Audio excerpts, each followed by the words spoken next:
姐，我变成男人了！你听说了吗？这姓沈的那位呀，要从主屋搬出去了。沈府已经落败了，这将军府主母怕是要易主喽。楚母，求求你救救我父亲，他一定是被冤枉的。你放心，我定会留意朝中动向，为沈尚书收集平反证据。小姐，我们一起走吧。如今我也护不住你，你且去吧。小姐，快走！走啊！我得留在这，为我的父亲和族人平冤昭雪。怎么回事？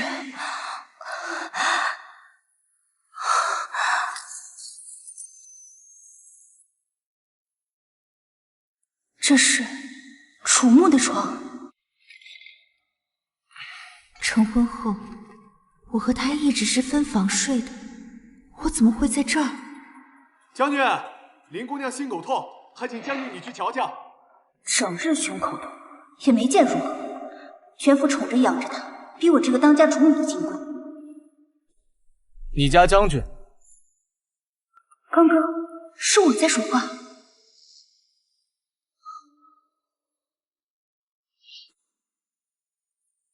等等，我这是穿进楚木的身体里了。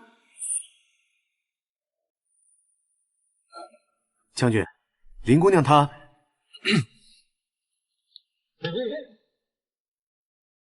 本将军不去，我又不是大夫，看两眼就能给她看好了。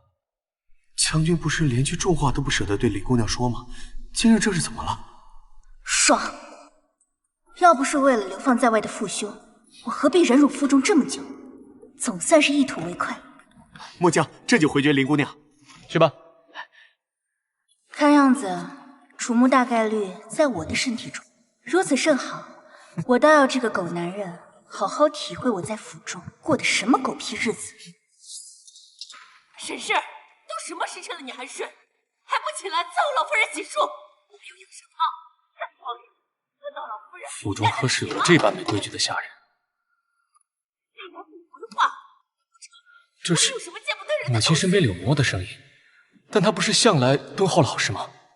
如今怎么如此不分尊卑？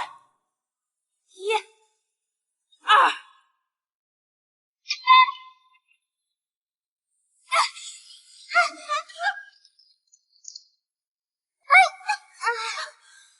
哎呦，你没事吧？嬷嬷，你个懒鬼！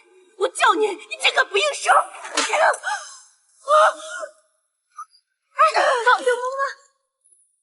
这是沈昭的声音，莫非我成了他？莫非我成了他？您快起来！沈氏，你今天莫不是吃了雄心豹子胆了？我可是夫人的人，小心夫人让将军休了你！本将，我竟不知道你还有这般能耐。他今天是沈氏，你傻了不成？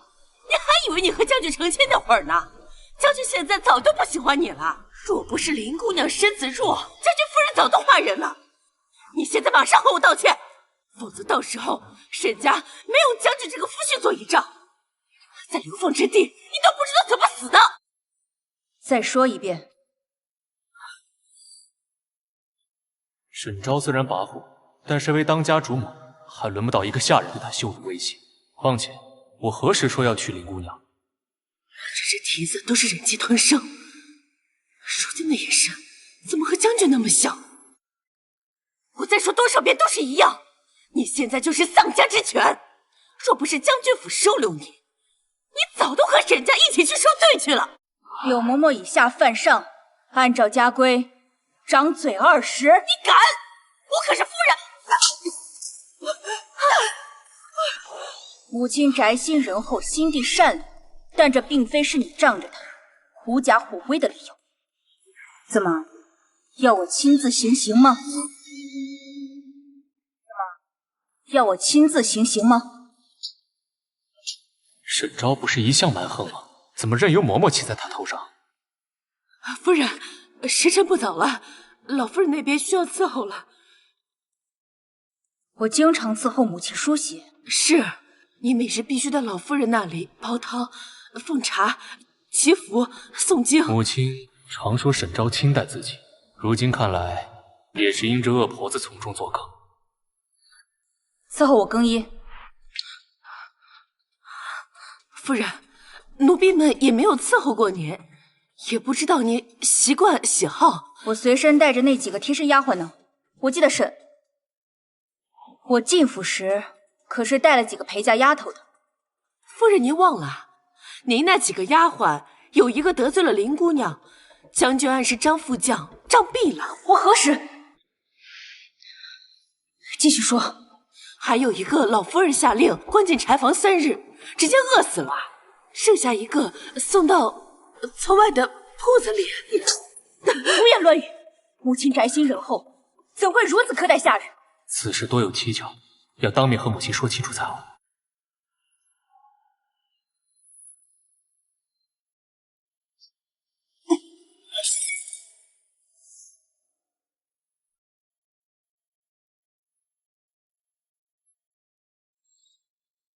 好大的架子，让老身等你那么久。母亲，母亲也是你喊的，是谁给你的胆子？卑贱的蹄子，你要称呼老身为楚老太君？母亲定是平日被恶婆子挑拨离间才如此态度，解释清楚就好。母亲，儿媳有一事。你竟敢如此再犯！来人，让沈氏长长记性！慢着！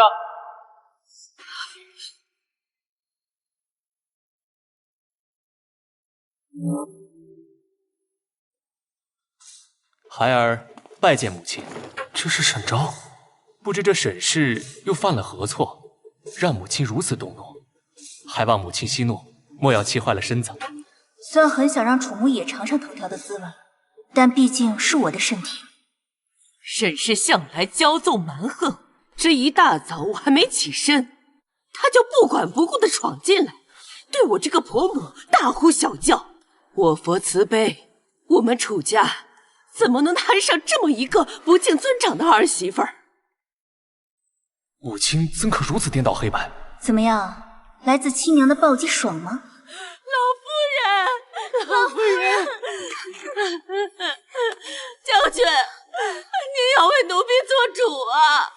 奴婢早上去服侍夫人起身，不过梳头的力度大了些，就被赏了20个巴掌。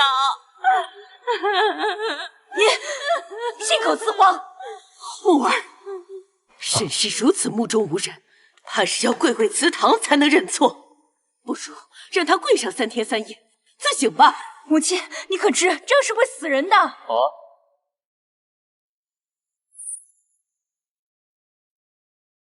不可！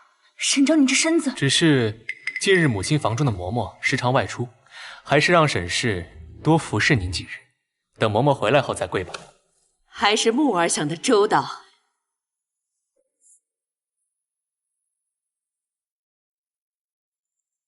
这到底是怎么回事？我们什么时候能换回来？才1日就受不了了，这种日子我过了整整3年，在你这一片祥和的将军府中。兴许这其中是有什么误会。我也不知道怎么变回来，劳烦将军自行想办法。我也该让你尝尝我受的苦楚，而且我用他的身体，正好方便我寻找父亲被冤枉的证据。你这衣服，丫鬟换的。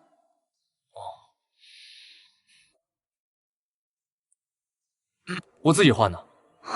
对了，你要是想要你的林姑娘帮你换的话，也行。我跟林姑娘并非……够了，我今日已经很烦了，没心情再替你们这些破事。定是母亲听信了柳婆子的谗言，我之后会找个机会向母亲解释清楚，让她免去你的责罚。事到如今，他还信那个伪善的老太太，哼，也好，多吃些苦头吧。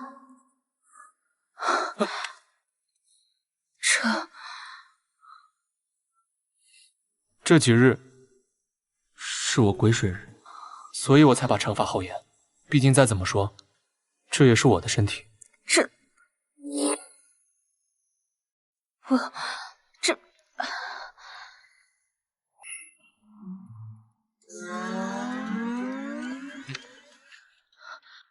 沈昭，你怎可在本将衣服塞这种东西？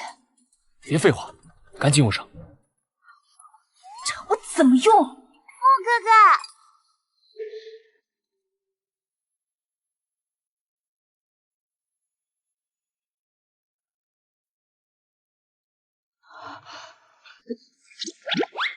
你摸哪儿呢？木哥哥，不可用！本将的手。木哥哥，木哥哥，你和沈昭这是在干嘛呢？什么时候本将军的事还需要向林姑娘汇报？木哥哥，你怎么能这么说人家呢？人家只是关心你嘛。木哥哥是不是听旁人说了什么，误会人家了？木哥哥看在我失去大哥的份上，向来对我温声细语，今日怎么如此严厉呢？我说什么了？就这副要死要活的模样。若不是因为他，我那丫鬟戴尔就不会死。人在做天在看，你做了多少丧良心的事，还用我说吗？给我滚！木哥哥是不是听别人说了什么？都是旁人挑拨的，木哥哥千万不要听信他人。你好桑呢，哭得我心生烦闷。以后不要出现在我面前，我最烦整日哭哭啼啼的造作戏子。木哥哥，我胸口好痛啊！小姐，小姐，你怎么了，小姐？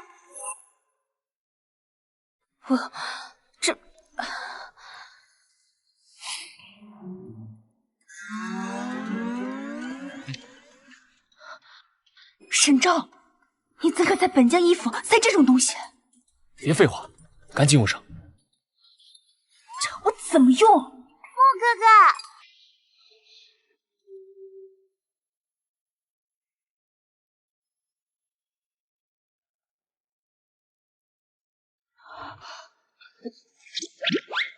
你摸哪儿呢？木哥哥，不可用！本将的手。木哥哥，木哥哥，你和沈昭这是在干嘛呢？什么时候本将军的事还需要向林姑娘汇报？木哥哥，你怎么能这么说人家呢？人家只是关心你嘛。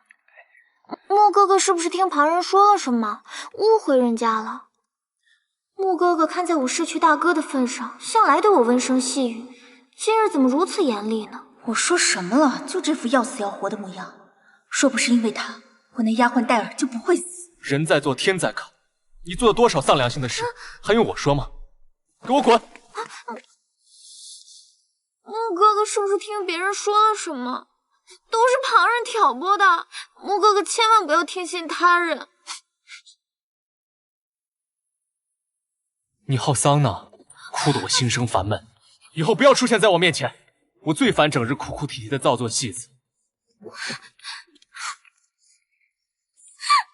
哥哥，我胸口好痛啊！小姐，小姐，你怎么了，小姐？你怎可这般和林姑娘说话？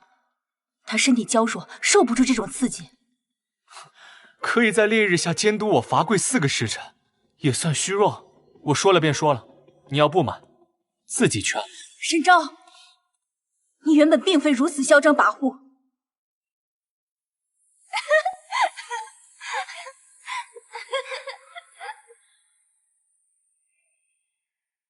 我跋扈你全家。楚墨，你家有一个算一个，包括你，没一个好东西。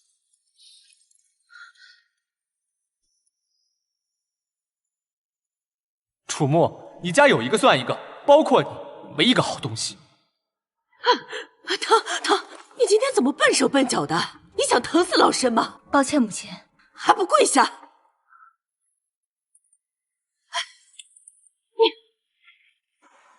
母亲，我不过是扯断您一根头发，这责罚也太严重了吧？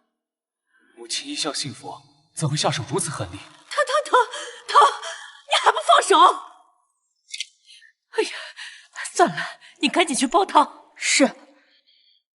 这丫头今天怎么这么大手劲儿？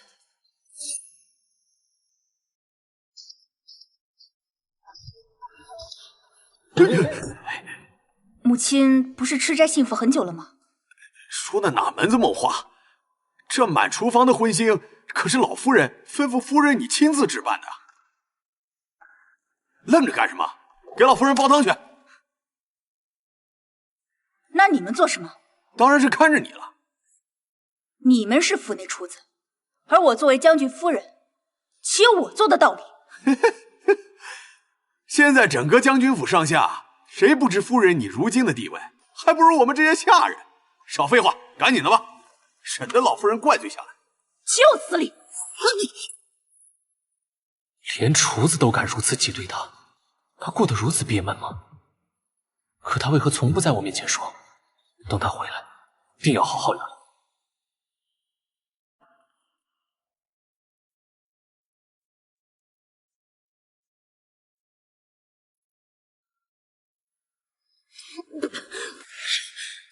你不想干，趁早说！你还耍什么阴谋手段？母亲，儿媳并非不诚心，只是儿媳手艺欠缺。既然母亲提出来了，那我便说了。煲汤之事本就该交由专人负责，以后还是由厨子来吧。你还不快跪下，给娇娇谢罪！我做错了何事？况且沈昭是将军府的夫人，断没有要跪一个客人的道理。老夫人，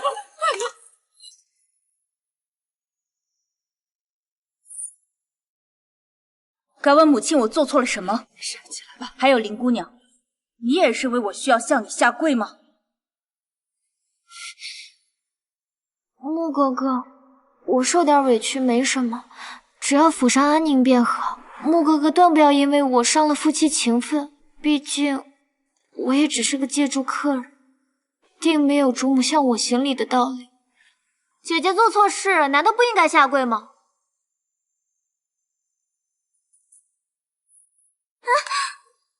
你姐姐不认错就算了，为何还要推娇娇？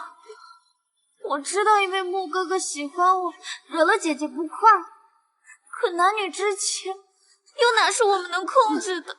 你为何一定要我的命？我什么时候说过喜欢？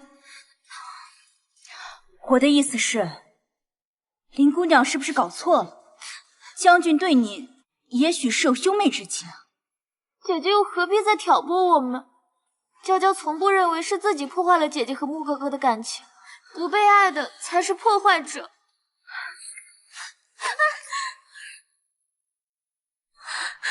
你还下此黑手！沈氏，你竟敢在老身眼皮子底下欺负娇娇，你良心被狗吃了吗？你明明知道他的兄长是为府中殉身的，娇娇为此得了心急，你竟然跟他动手，看来无上家法是不行了。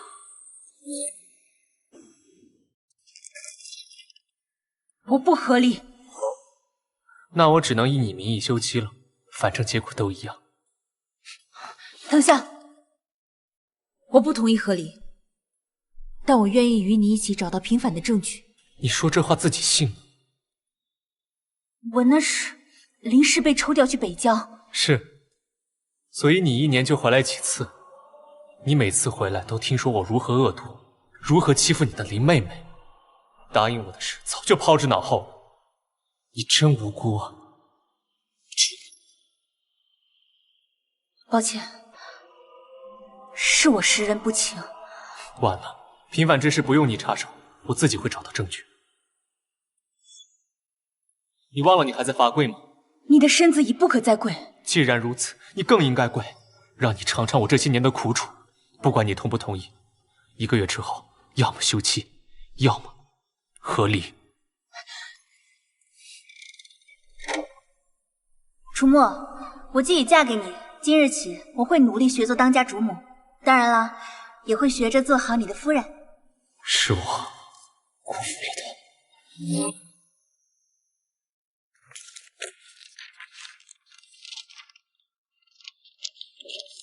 除了兵书，就是和军营往来的书信，和父亲的事半点关系都没有。将军，哎，你来的刚好。你可知我平时的机密要闻都放在何处啊？罢了，一猜你就不知道。你有何事啊？将军，您该去军营了。军营？我一般都去做什么？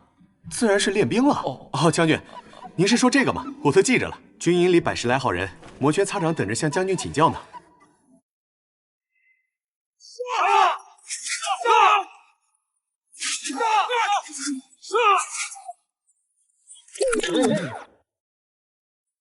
哎，你先等我。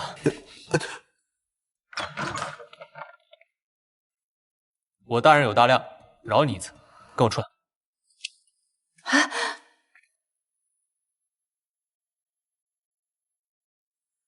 所以，你是想要本将陪你去军营？不错。军营中的事我不懂，军中无小事，还是你亲自来吧。去就去，你这是在干什么？去就去，你这是在干什么？别动，刚上好的防晒油，外面太阳这么大，别给我晒伤了。哎，本将从不用这些东西。哎，是我用。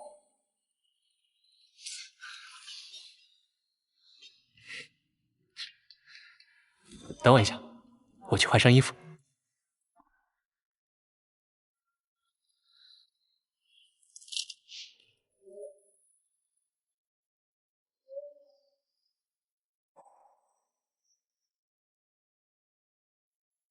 沈昭，本将好歹是个男人，你穿的花花绿绿的，是想要本将去军营被人笑死吗？我还是个女人呢，你穿一身男人的长袍，就不怕你娘骂死你啊？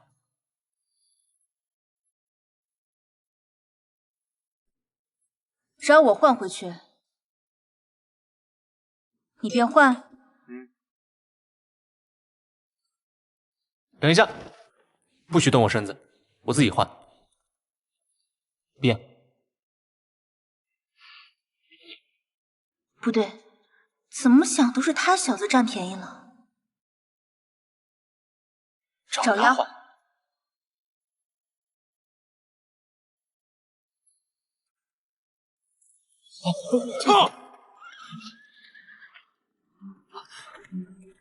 将军，你怎么把夫人带来了？您不是说女子不可入营的吗？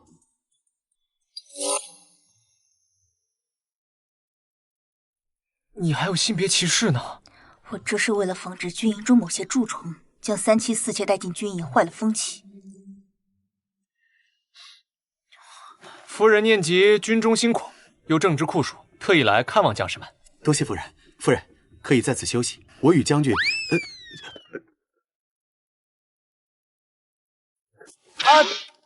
起来，像什么样子？我已经到极限了，你也不想楚大将军众目睽睽之下被热晕吧？今日我便不出手了，就让夫人去试试你们的操练水准吧。将军，这怎么行？军营里都是糙汉子，万一伤了夫人怎么办？哎，磕了碰了算我的，尽管去试。去。哎。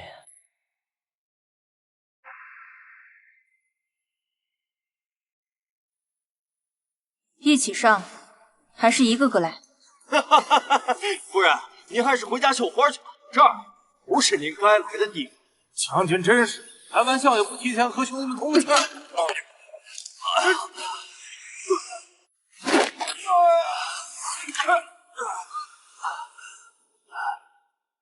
哇，没想到夫人这么厉害啊！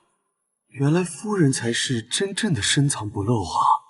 连夫人都打不过，俺不如回家种地算了。轻敌乃军中大忌，这些日子都练到狗肚子里去了，训练加倍。是。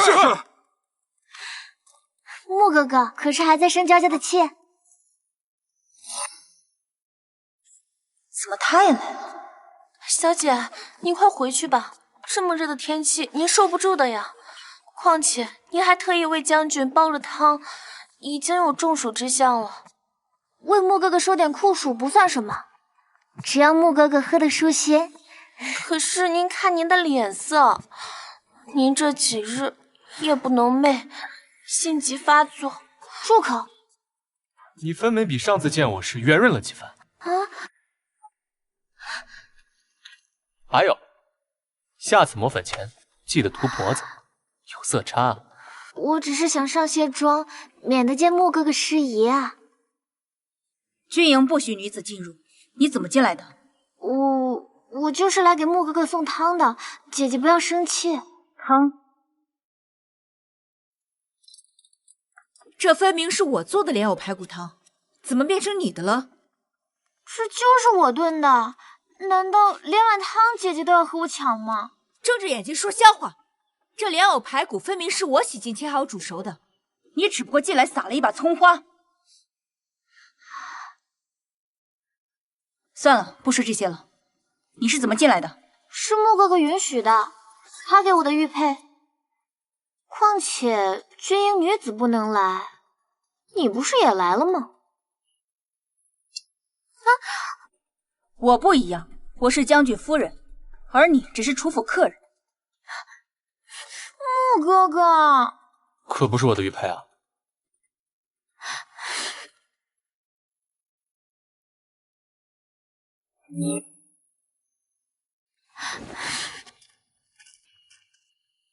你不去追？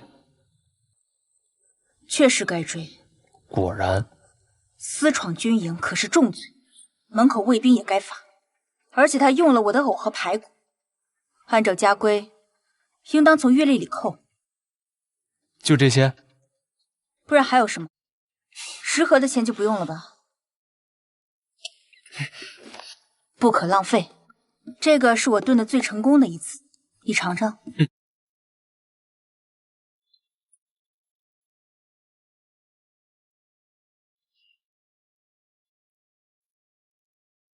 夫人总算回来了。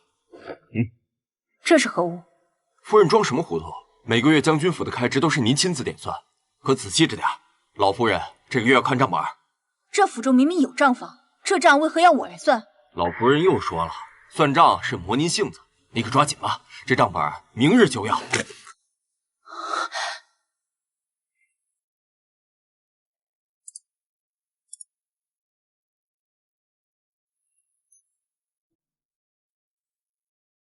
沈昭每日又要煲汤，又要算账，比我这当将军的都累。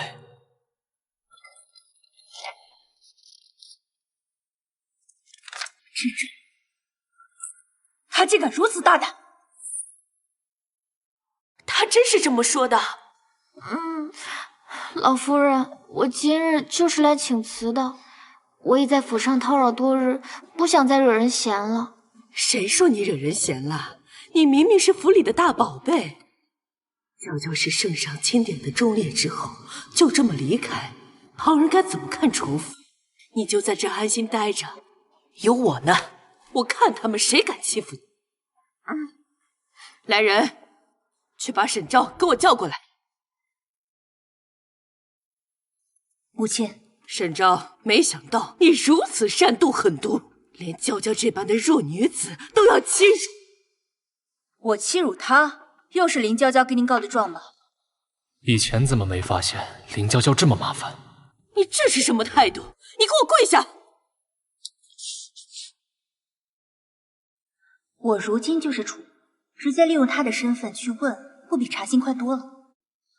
可惜父亲在官场的事很少和我说，也不知道谁是他的属使。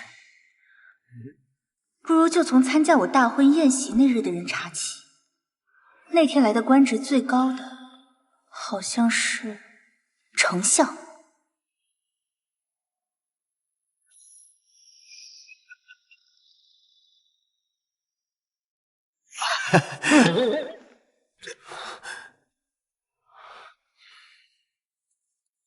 我问你啊，楚夫人呢？回将军，夫人是被老夫人叫走了，说是有关林姑娘的事儿。糟了，对上那个绿茶，楚木定要受欺负，那吃亏的可是我的身体。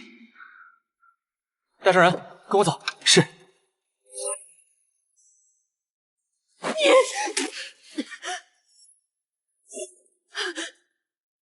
看来母亲今日是来找我算账的，正好，我也有一笔账想和母亲算算。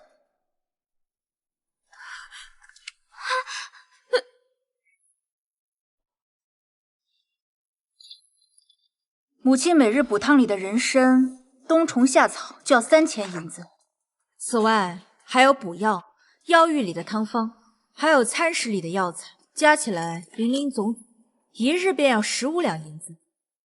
母亲，您这是打算用药材把自己腌入味吗？你这说的是什么话？从今日起，每月分离20两银子就是20两，多1个铜板等于。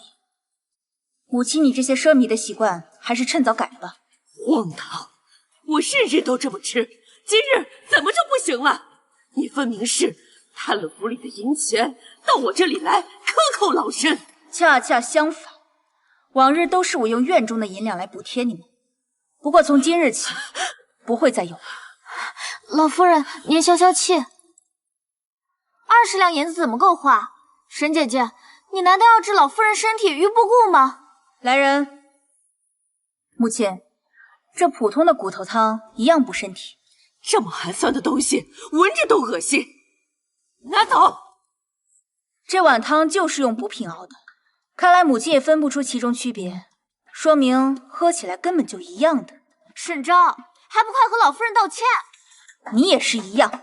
我那是生病了，莫哥哥特批我房里的药钱，用玫瑰露洗手，珍珠粉擦脸，桂花油梳头，对治疗心悸有何作用？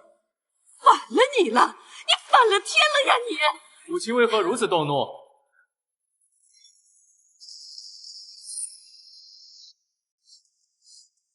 母亲，木儿，你可来了！沈昭他要逼死我呀！我只不过多吃了一些，他要断我的口粮呢。母亲，我分明只想控制你院内花销。母亲，我明白，你自补身体，喝点汤药也是应该的。还是我儿子对我好，可惜娶了个白眼狼。把母亲的补药端上来。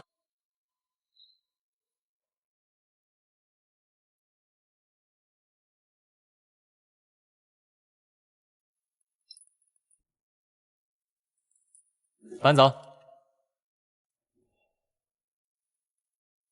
母亲，您想喝汤药补，我理解。只是沈昭说的没错，府内银子吃紧，您想喝就用屋里的东西换吧。您这屋子里的宝贝，可比库房里的都多。木儿，你回来！你给我站住！老娘白养你了！你，哎呀，你给我回来！放下！你给我放下！老夫人，消消气，你消消气。我哥哥肯定是被沈昭给蛊惑了。你说的对，娇娇，你是否忠于木儿？我做主，让木儿娶你进门。老夫人，这当家主母是时候换一换了。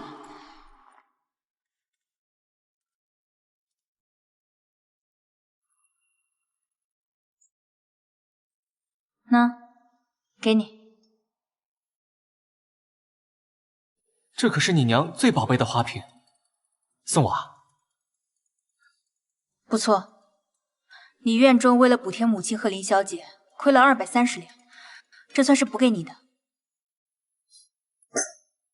你这是什么意思啊？突然良心发现，想要弥补我了？不要再做无用功了，别忘了我们的约定了。沈昭，我并非……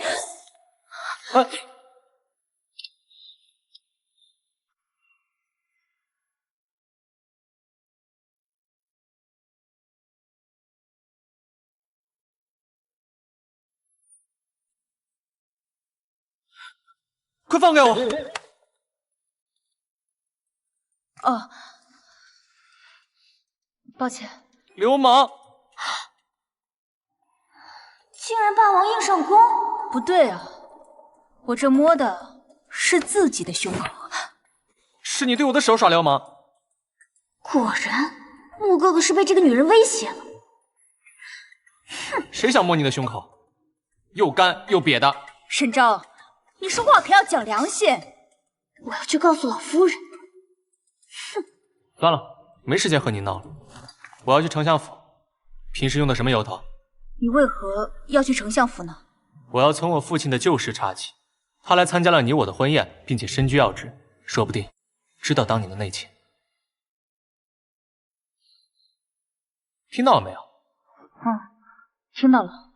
正好这2日，崔府上下都在为崔丞相的寿宴做准备，请帖应该送到府上了。今日是崔相的生辰，来的有很多朝中势力，一定要小心，不可暴露你我之事。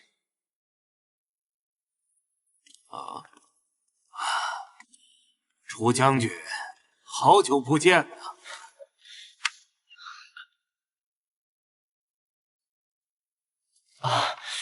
崔丞相，崔丞相，将军许久未见丞相，有些紧张。确实是许久未见，两位里边请。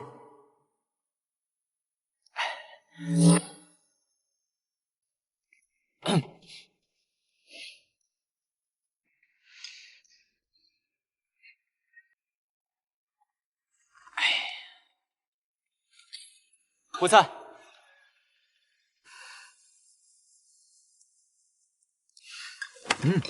不吃这个，我要吃这个。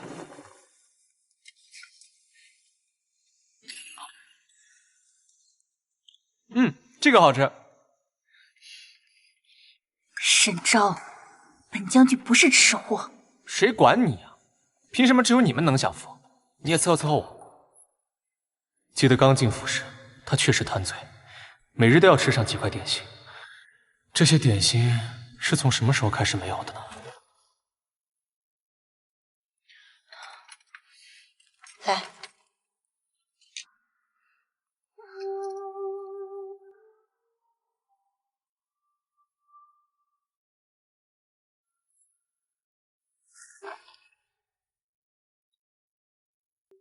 你好像从前就很喜欢歌舞表演。劳烦你还记着了。夫人，不知对今夜的舞蹈可有兴趣啊？没有。也对，夫人曾也是一舞动京城，这等凡人之姿，自是不入夫人的眼。只是不知今日还有没有机会一睹夫人的风姿啊？啊，如此甚好。我哪会跳舞啊？那又怎样？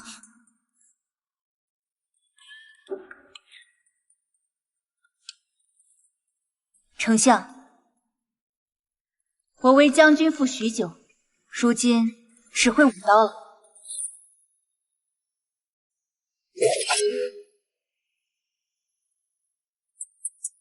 我这里这身段，原来舞剑也这么好看。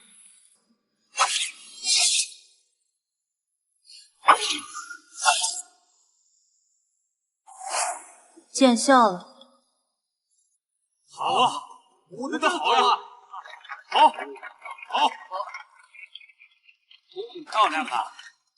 这刀舞的真厉害。没想到夫人镰刀也舞得这么出神入化，真是百闻不如一见。舞得真不错，想不到你还有这么个才艺。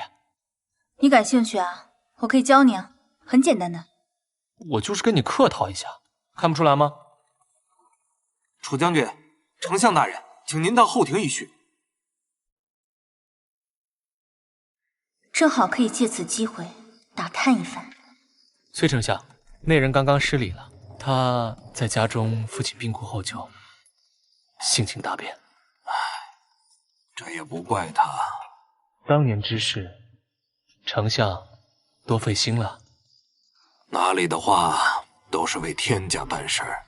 不过那半个月确实让老朽身心俱疲，现在回想起来还胆颤呢。崔丞相在那件事中果然是个重要角色。行了，别说我了，当年你不也是身处其中吗？什么意思？楚木也是当事人之一，为何他从未和我提起过？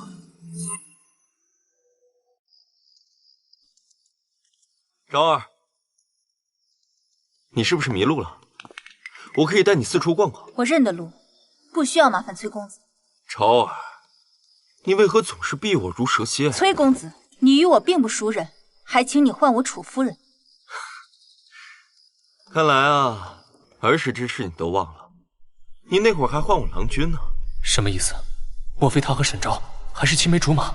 其实我也早有耳闻，将军府自从来了个林姑娘，你的日子并不好过。昭儿，楚木那般朝三暮四之人，你又何必为他守身呢？难道他对沈昭其实是……昭儿，你比小时候有趣多了，不如……我警告你，收起你那些小心思，再有下次，饶不了。何若没发生那件事，和你成亲的本该是我。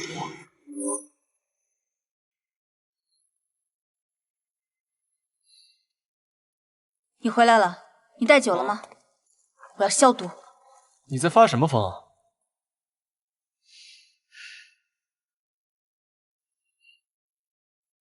你应该要问你自己，是怎么招惹上崔欢那只花蝴蝶的，还换上郎君了是吧？你在说什么乱七八糟啊？哦，好像是有那么回事，不过当时比较小，办家家酒罢了。家家酒？我看那崔欢可欢喜得很。你在阴阳怪气什么啊？这么多年没见了，我哪知道他一直记得这事？以后不准再见他。你还要限制我的人身自由？你是我夫人，你再见他不合适。反正1个月后就不是了。你就这么想与我和离？你不想吗？我看你当时娶我，就是脑子一热，或是看中我家的势力。谁说？罢了，现在不是说这个的时候。说完了，那该我说了。楚木，你到底当年在我父亲贪墨这个案子里扮演的是什么角色？谁跟你说什么了？楚木到底瞒了我什么？崔丞相和你父亲曾是同窗，我又是你夫君。其实当年我们可以上书向圣上求情，只不过我们当时判断圣上正在气头上，所以想再等2时。可没想到，圣上直接发落了沈家。抱歉，仅此而已。罢了，事情已经过去那么久，楚木，你要知道，这件事一直都是我的逆鳞。若是再让我知道你对我有所隐瞒，不会了。沈昭，你就这么确定你父亲当年贪墨的案子是无辜的？这案子可是圣上定下的，你可知翻案有多难？万一……没有万一。我知道我父亲是什么样的人，我一定会还他清白。哎，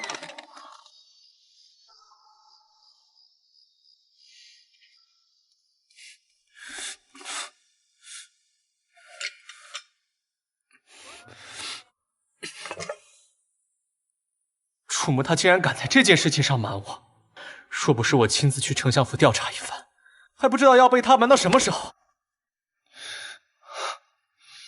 还是自己查靠谱，至少得知丞相是当年重要的一环，日后要再去拜访一次才行。奇怪，木哥哥，林娇娇，你要干什么？木哥哥，我知道你之前偏心沈昭，都是他胁迫你的。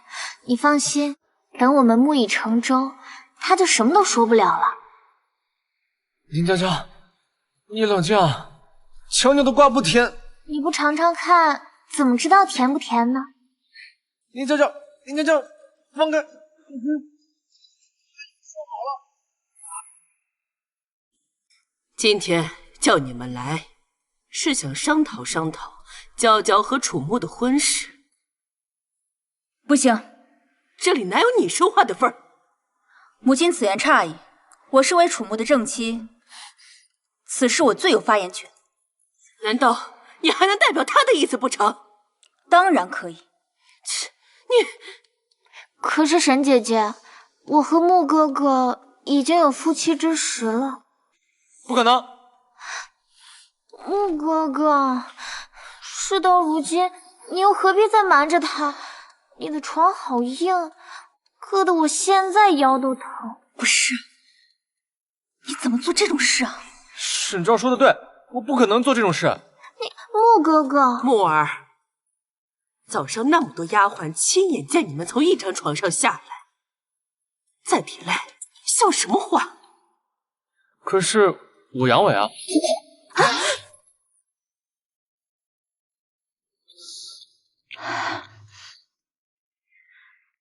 你可以不阳痿。我就是阳痿，我不能人道，所以昨晚一定什么都没发生。昨天晚上一定是你的幻觉，我不。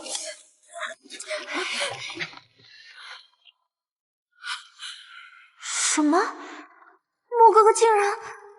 昨天真的什么都没发生。穆哥哥没过一会儿就睡着了，可是我也没想到是这个原因。沈昭，话都说到那个份上了，我除了说你阳痿，也没别的办法了。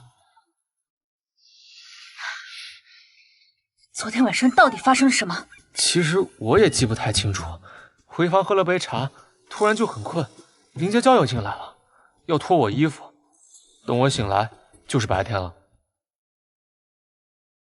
你碰他了吗？我哪知道？你什么眼神？脱衣服。休想！我自己的身体我最了解，让我看看。不行！我自己的身体有什么不能看的？不能用我的眼睛看，你休想玷污我的眼睛！让我看一眼，你又不是没看过。我没看过，我如厕都是让你小厮帮忙的，你休想玷污我！将军，打扰了，将军。不是说将军不行吗？怎么大白天就这样了？何事？老夫人说这是民间偏方，请您一定坚持喝，喝了就管用。沈昭，连我下属都知道这件事了，你让我以后怎么面对将士们？等身体换回来，你想怎么成亲就怎么成亲，反正现在你先不去喝。沈昭，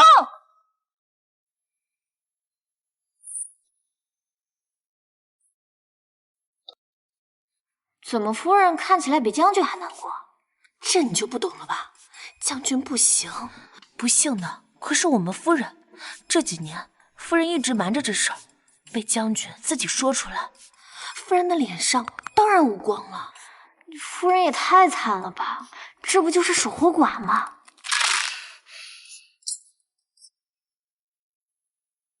来得正好。关心司，看来你已经知道了。3日后在关心司举行关心仪式，到时候我们一起去。关心司的人见多识广，或许会有解决我们问题的办法。那崔丞相会去吗？关心仪式就定在崔府。那就好。是时候再见一见崔丞相了。哎，你怎么对换回身体之事这么上心了？要是再不换回来，恐怕全京城都传遍了我不举的谣言。形势所迫。从今日起，你要是再想说什么惊世骇俗的话，必须提前告诉我，否则我亲自换衣服洗澡，1日3次。我发誓，我一定会维护你最后的英名。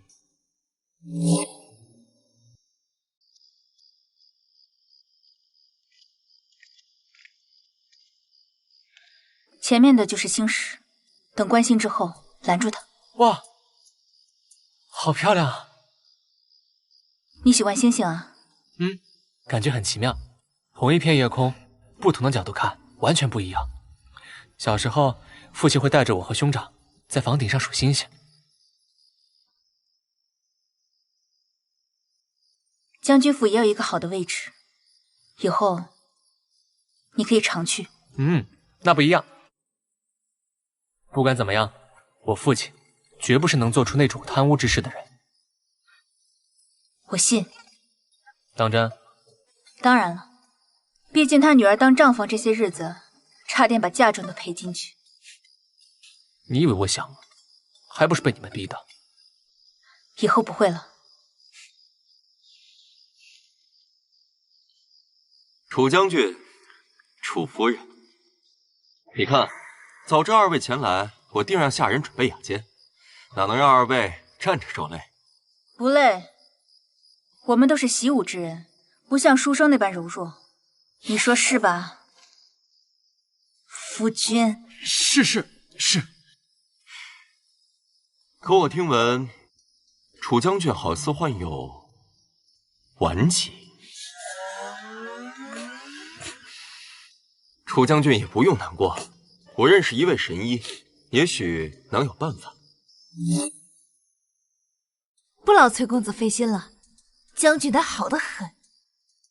楚夫人的心情可以理解，只是讳疾忌医总不是办法。我说好得很就好得很，将军你说是吧？是，确实啊，最近我感觉有力气了很多。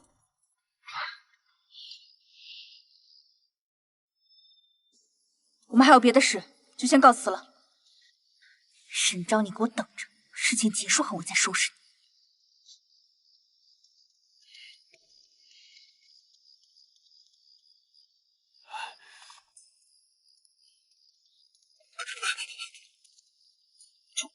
你。楚将军，找我归干。星矢，你很怕他？夫人说笑了，我和将军都没见过几面，何来的怕呀？是啊，你跟将军连面都没见过几面，但看见他来找你，却并不惊讶，除非你知道他早晚有一天都会回来找你。说，到底是怎么回事？将军，我不能说，我要是说了，我可就没命了。你若不说，现在就让你赔命。好，我说。不久前，我的房门口突然多了一封信，信里面是将军的生辰八字，上面让我用八字施行禁术，我若不同意，他就要杀我妻儿。将军，我是被逼无奈呀。什么禁术？是迷人神制的。据古书记载，中术者会昏杀几日，紧接着就会长睡不醒。可这几百年来，从来都没有人用过此术。如今见将军的现状，这恐怕早已失效。说，何人指使？我不知道，我与他不过是书信往来。看我施术失败后，就威逼我把这件事情烂在肚子里面。从此，我就再也没有见过他的信了。这个人就交给你，你想怎么处理便怎么处理。你要去哪儿？去查我的事。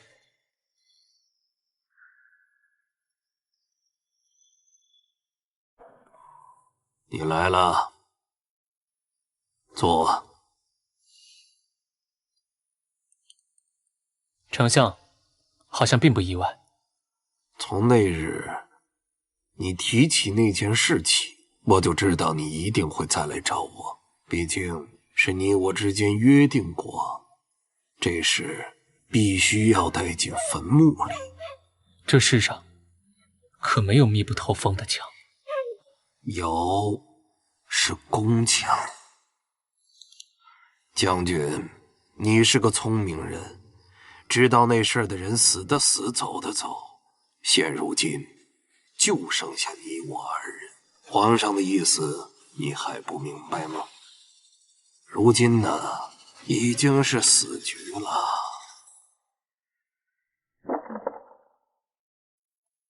据我所知，父亲当年是被下属举报贪墨，皇上大怒，判了流放抄家。可崔丞相的意思，这件事情远远没有结束。皇上的意思，难道不是抄家？你怎么在这儿？你还知道回来呢？我以为你今晚留宿丞相府。你在等我？没，我等鬼呢。怎么样？是谁要害你？有头绪吗？我就知道，是头绪太多，从朝中到南满，想要我命的人数不胜数。你还挺自豪，几乎可以确定，你我灵魂互换就是技术出错所致。可心史却说，禁术不可解。难道我们要一直这样下去吗？他说不可解，未必是真的不可解。明日你用我的身份发布天下召集令，广招能人异士。你怎么还不回去？我今晚睡这儿。凭什么？已经我同意了吗？快回去！都吃了这么多天药了，不得有点治疗效果？顽疾，顽疾知道不？不是几日能治好的。别动！我的睫毛可真长，不过是在这睡一晚罢了。还是你觉得我会用这副身体做什么？想什么呢？想我这张脸蛋可真美，当初嫁给你真是便宜你了。笑什么？难道不好看吗？确实好看。那不就得了？当初你肯定是看中我的美貌，然后才下聘的。当然不是，当然不是。当年明明我们……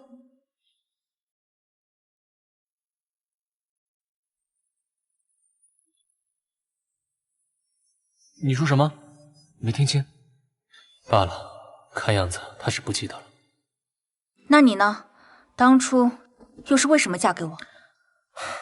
父母之命，媒妁之言啊！父亲让我嫁，我便嫁了。仅此而已？那不然呢？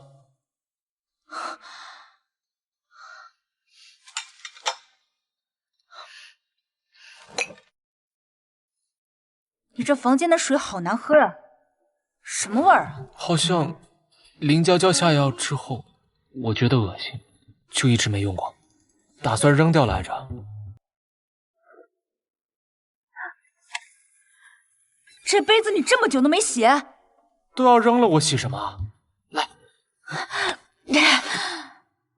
这么久了，药效应该没了吧？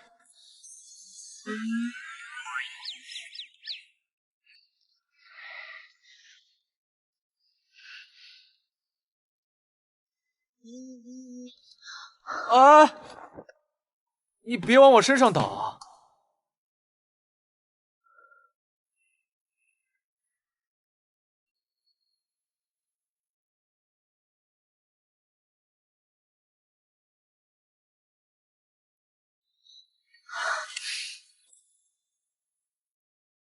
沈昭，你想……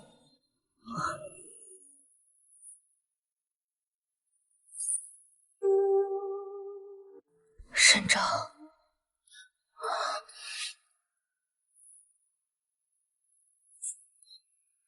这个楚墨占我便宜的小人，我怎么看到是楚墨的脸？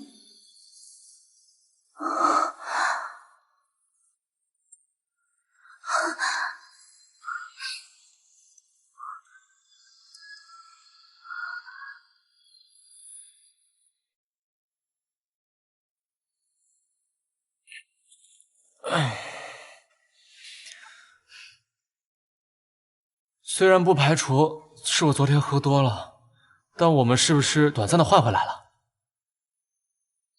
嗯，是是吗？那莫非接吻或许是我们换回来的方法，你要试试吗？不用了，等再需要的时候再试。哎，话说昨晚的心事，你不会把它……没事儿，现在动它只会打草惊蛇，警告一番就放了。我不会让你手上沾血。什么？没什么。没什么。这，你要给我唱段戏啊？要说就说，吞吞吐吐像什么样子？是，崔公子来了。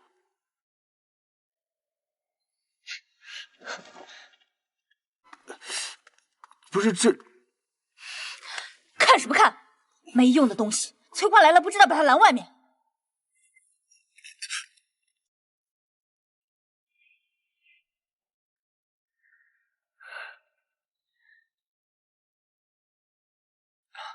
楚将军，我是来找楚夫人的。我跟你没什么好说的，请回吧。哎，说的哪里的话？崔公子，尽管将将军府当自己家，想来便来就是了。你，崔公子已经入仕了吧？啊，入仕1年有余。哦，完全看不出新人的青涩呀，一定是入仕之前。丞相将官场之事都告诉你了，最好包括我父亲。说来惭愧，入仕之前我一直在外游山玩水，胸无大志，直到入仕我才回的京。看来从崔欢入手根本不行。你们聊，我京营还有事。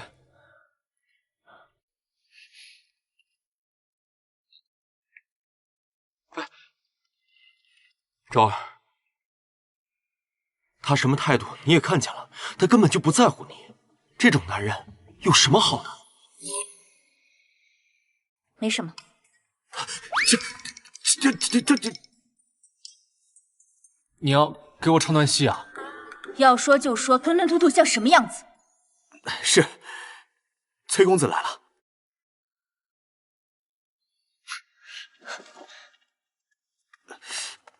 不是这，看什么看？没用的东西！崔花来了，不知道把他拦外面。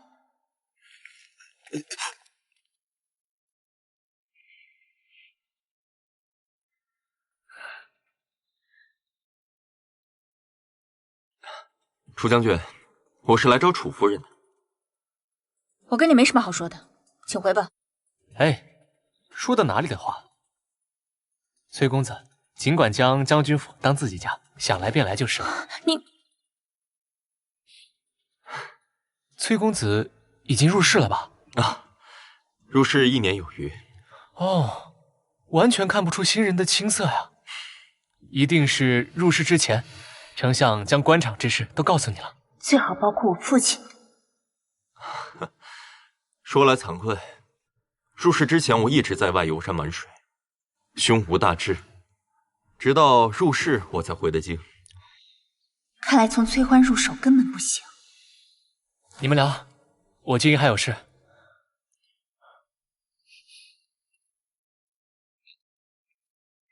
哎，昭儿。他什么态度你也看见了，他根本就不在乎你。这种男人有什么好的？你的意思是，你才是好男人？至少我是真心待你。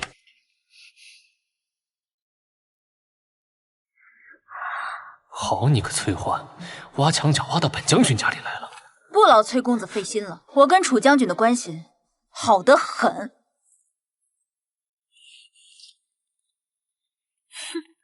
这沈昭也太大胆了，居然敢在将军府和其他男人拉拉扯扯。不行，我得让老夫人收拾收拾他。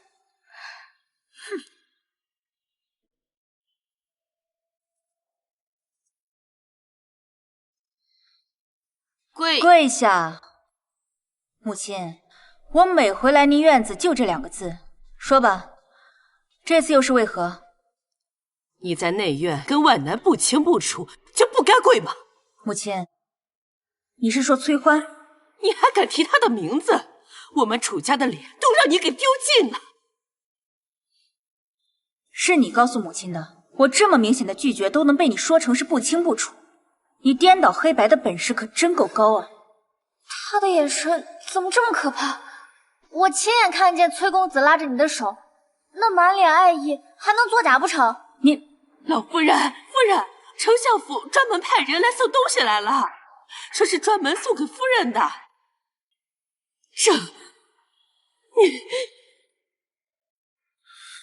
这崔欢，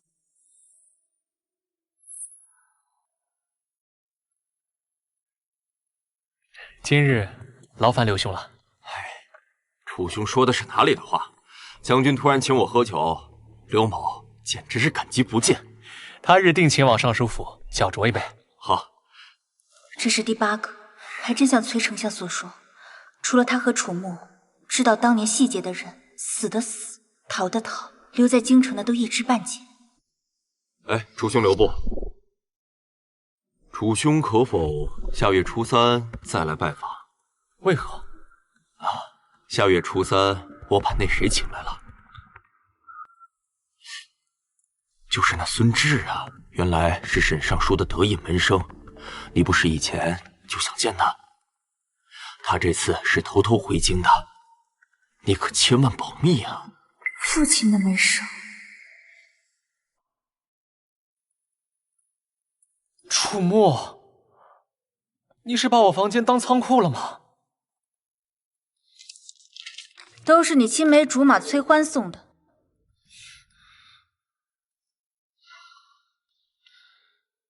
真是有钱。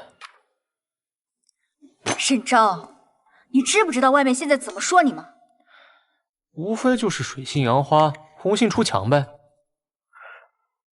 你知道还不作为？哎呀，他们乐意说就说去呗，我又不会少块肉，每天都这么忙了，哪还有精力去管他们说什么？真的，只是因为这样啊？什么？那既然你不管，我就替你去把崔欢回绝了吧。哎呀，你去说呗，别吵，一大早就出门，我都困死了。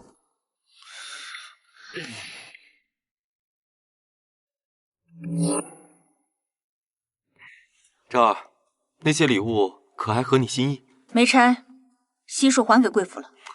昭儿，崔公子，你知道你是何种行为吗？你这是在勾引有妇之夫，而且你3天2头到将军府找我，你把我置于何地？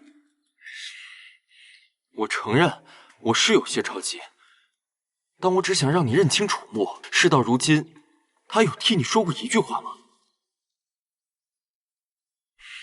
我就知道，昭儿，离开那个冷血的男人吧。他那不是冷血，他只是不会表达。醒醒吧，昭儿！若他真心爱你，怎会容忍我多次的僭越行为？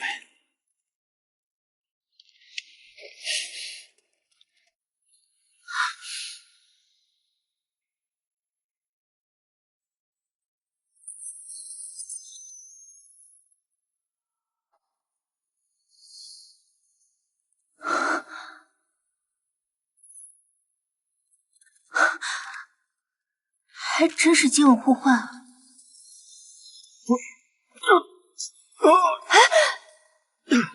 处你爹的主，以后在我府上见你一次打你一次。现在知道着急了，早干嘛去了？我和昭儿的事，还容不得你治我。滚！你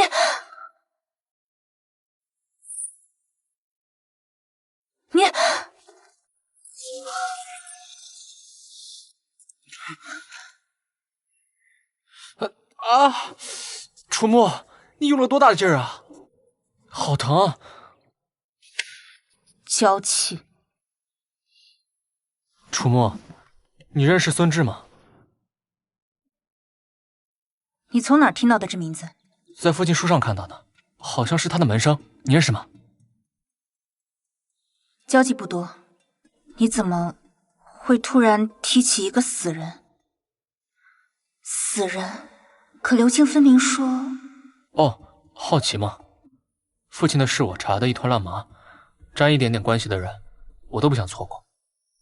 不算有关系，在他生前就被你父亲逐出师门了。好了，那新史的事查得怎么样？没什么头绪。正如他所说，神秘信封再也没出现过。不过好在我们现在找到换回来的方法，而且这次换回来的时间明显比第一次更长。距离上一次只间隔了2天，我们换回来的时间明显变长。看来距离我们彻底换回来指日可待了。那就代表留给我的时间不多了。可楚木的态度有种说不上来的感觉。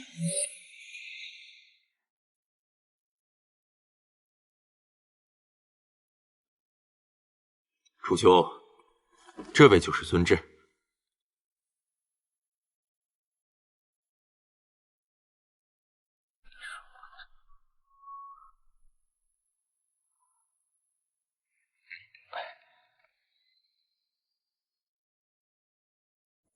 孙兄前几年遇到了一场大火，就变成了如今这副样子。让楚将军见笑了。哪里？是我失礼了。恕我唐突，这场大火是人为，有人想置我于死地，于是我便假死脱身，隐姓埋名。难怪楚木会说孙志是个死人。那你可知幕后黑手是谁？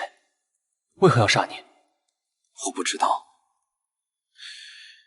受伤之后，我头部也受了重创。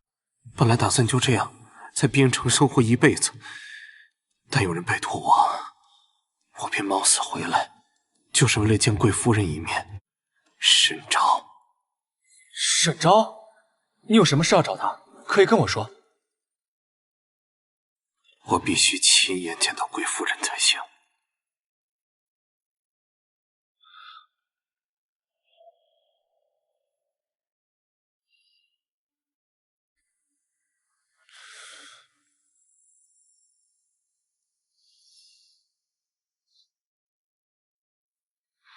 又来一个青梅竹马。这个我是真不认得，我也不知道，我明明没见过他，但他却非要点名见我。你，沈昭，你……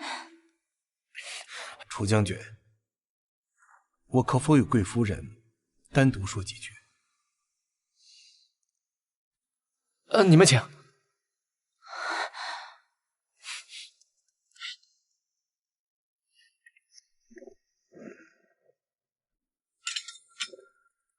说吧，找我何事？沈姑娘，请你与楚将军合力，和我结亲。你说什么？请和我结亲，越快越好。这又是沈昭从哪儿招惹来的蓝颜祸水？我都不知道你是何人，何谈结亲啊？我姓孙，名志，是史尚书，也是你父亲的门生。你是孙志？怎么可能？我明明亲眼看见孙志死在那场大火里了。这封家书是你兄长交给我的，他托我一定要亲手交给你。还有，他让我给你带句话：小心枕边人。与你结亲也是你兄长提议的，我不能在京城待太久，3日后我在城外的观音庙等你。若你不来，我便自行离去了。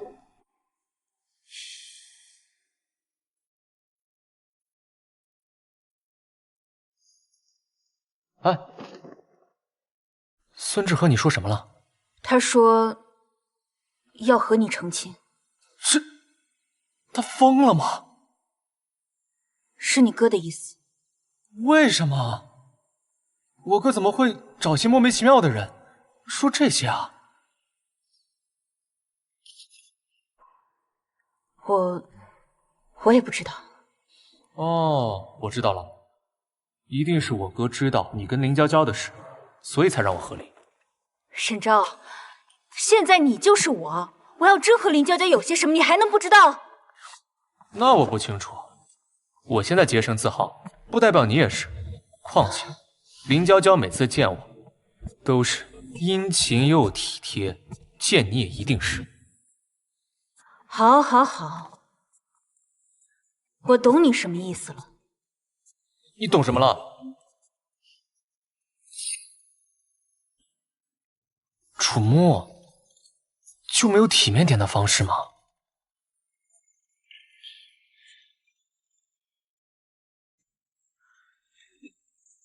现在全府上下都知道你我恩爱知己，不出几日，那些流言蜚语不攻自破。可是我脚麻了。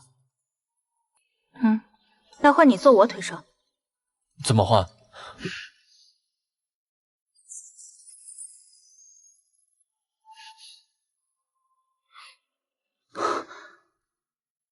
现在不麻了吧？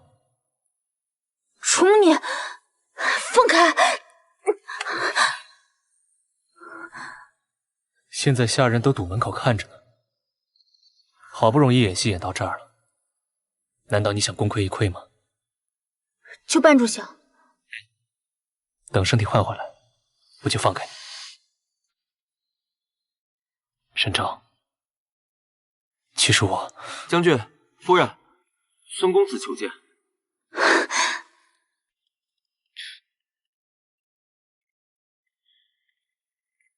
孙公子，这边请，这边请。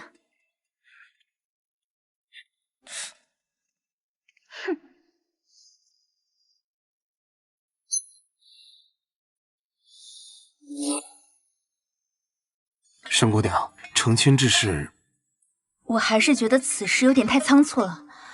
况且我在将军府还有要事，如今……看来就算是家书，也动容不了你。家书？什么家书啊？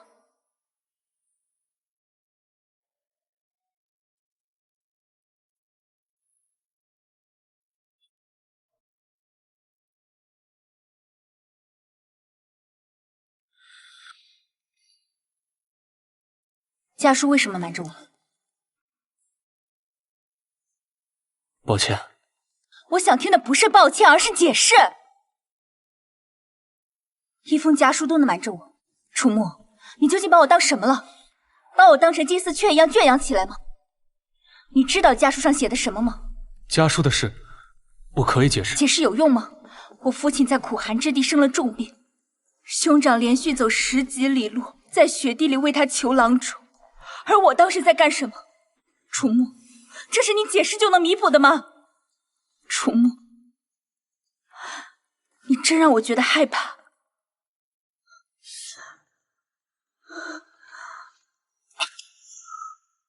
这，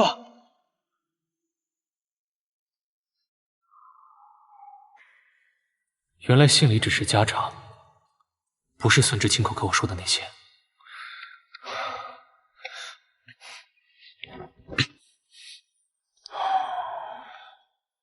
孙志悔青了，他既然没死，那用不用？现在动手，反而会让别人觉得心虚。事情都过去那么久了，还是不要再生事端。可沈昭那边怎么办？他明显起疑了，你还能瞒到什么时候？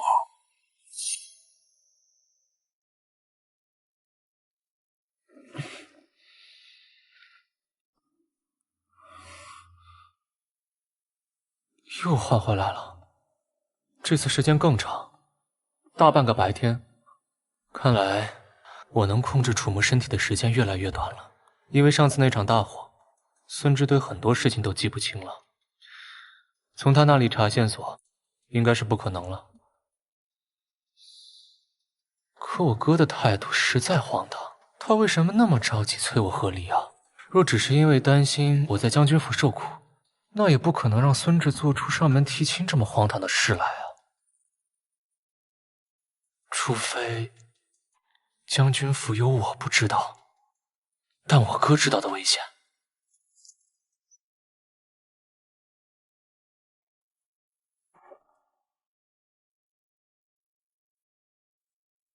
母亲找我何事？受宠了就是不一样，连每天的请安奉茶都没了，就连跟我这老身说话都如此放肆。母亲误会了，我的态度并非源于谁的宠爱，而是我的身份。我本就是将军府的当家主母，只不过是我之前太过平易近人，所以才纵容了某些人的态度。你别以为你有恃无恐，我告诉你，娇娇的肚子里怀了木儿的骨肉。什么？那晚的事你也知道，娇娇这肚子就是争气，怀上了。楚木他不是不举吗？木儿身强体壮，又从军多年，有点小毛病也是一时的，现在呀好了。有什么奇怪的呢？啊？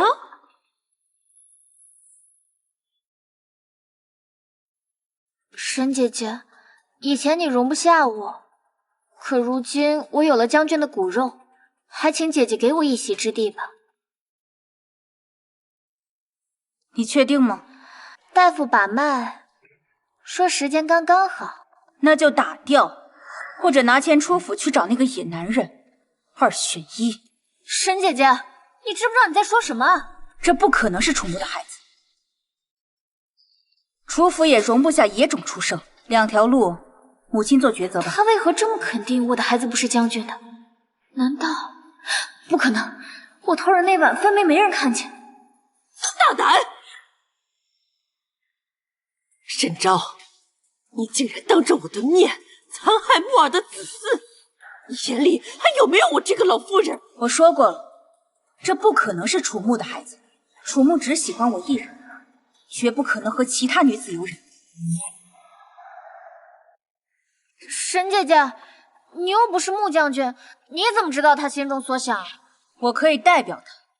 楚木只爱沈昭，在这个府邸，不管是从前、现在还是将来，不可能有第2个当家主母。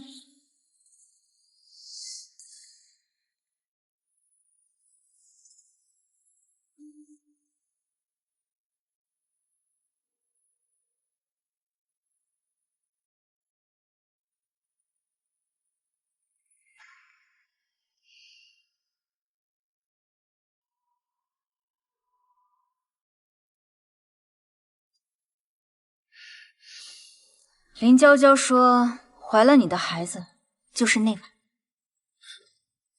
怎么可能？我知道，所以我让她去打掉回去找孩子的父亲。府里不会再留她了，郊区有处别院，以后把她安排在那里生活。那他哥哥的事？他哥哥是一名优秀的将士，只不过林娇娇她给他一笔一辈子花不完的财富，也算是弥补他了吧。我知道，你刚才的话都是说给林娇娇听的。楚木只喜欢我一人，绝不可能和其他女子有染。我不是。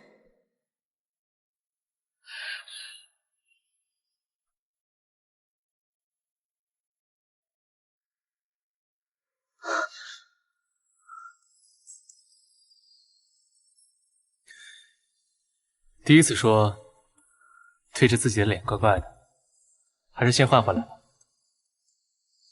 刚才在母亲房中，我说的都是认真的，我只心悦沈昭一人，无论是从前、现在、将来都是。从前是我刚进将军府的时候吗？我就知道你不记得了。7年前的官道上，驾！驾！驾！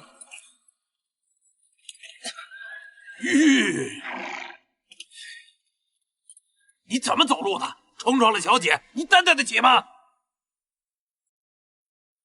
小姐，别脏了你的手。将士是为了保家卫国才受伤流血，哪里脏了？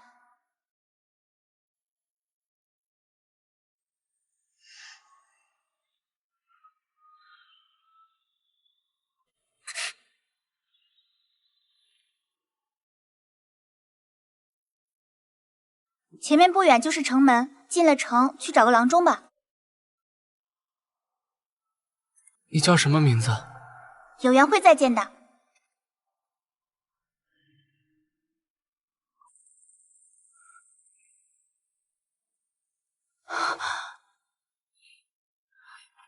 竟然是你！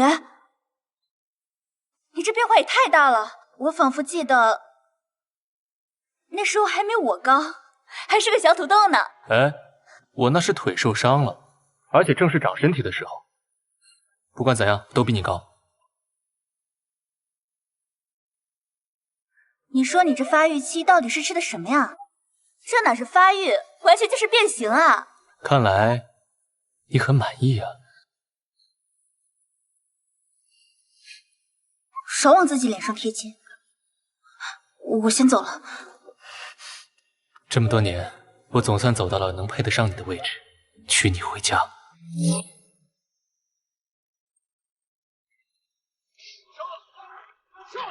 你带我来这儿干什么？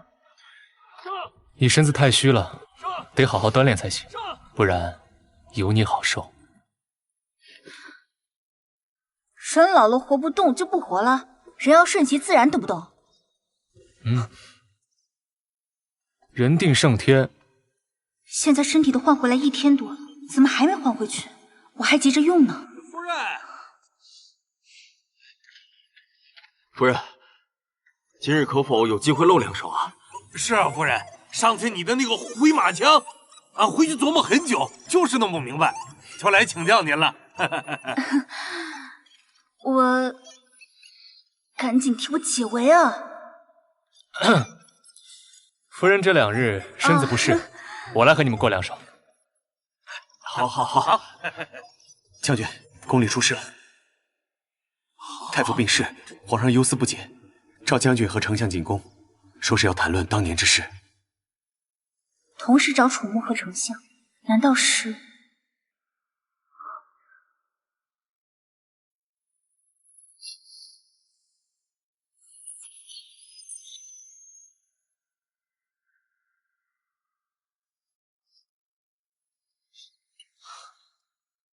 抱歉啊，请允许我任性一次。进宫。是。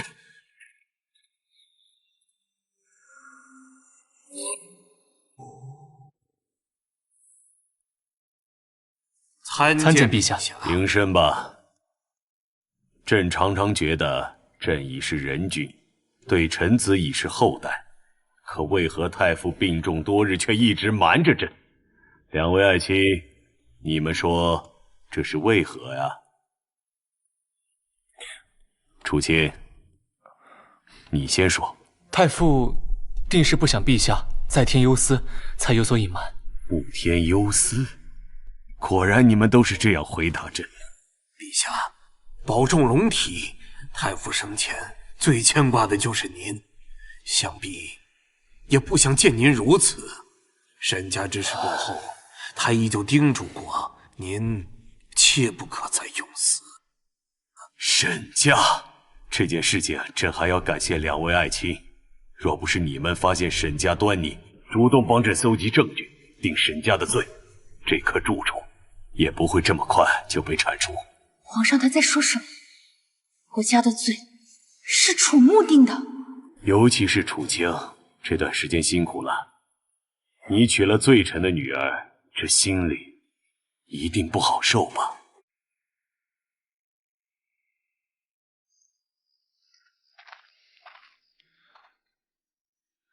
怎么了？是不是面圣出了什么问题？走，回家说。楚牧，我父亲贪污的证据是你收集的，对吗？你我都心知肚明，我父亲是根本不可能贪污的。所以你在做什么？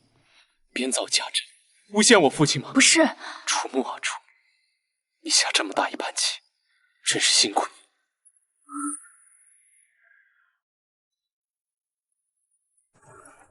沈昭，其实我……是不是你主动向皇上举报我父亲贪污？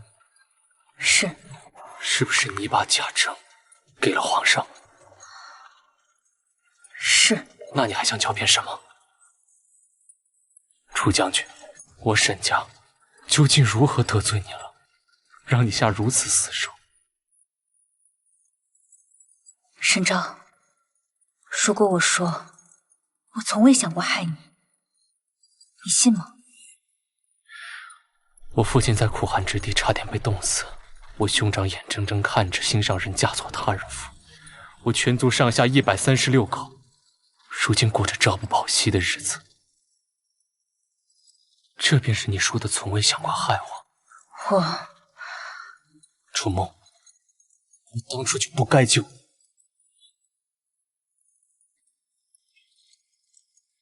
你说什么？要是没遇到你就好。你别用这种眼神看我。你也知道自己的这副嘴脸有多可恨了吧？将军，别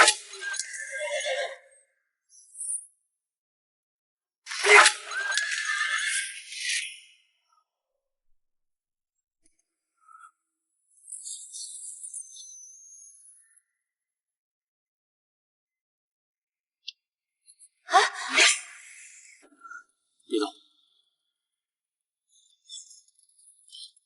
你们知道我是谁？敢劫我的车，不想活了？看来是特意冲我来的。五谷之术不行，改用真刀真枪了。你们主子冒着暴露身份的风险也要来杀我，看来他时间很紧。废话，上来！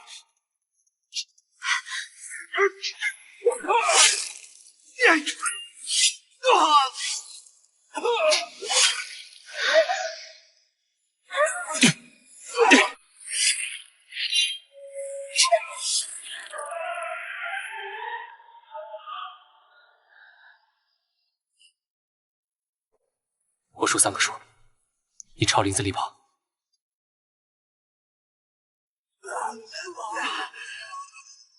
3、2。你以为我会要死要活的留下来陪你吗？这样最好。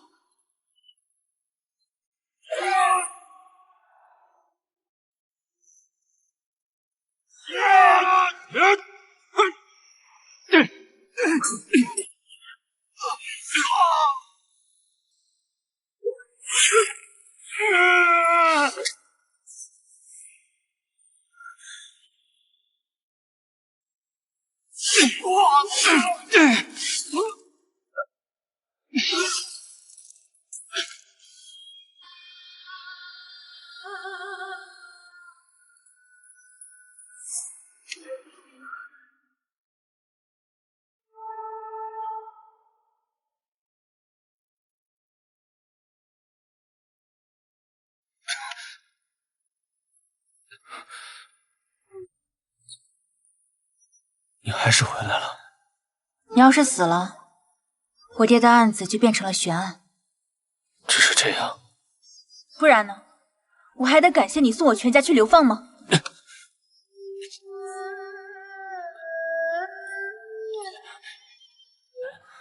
别担心，死不了。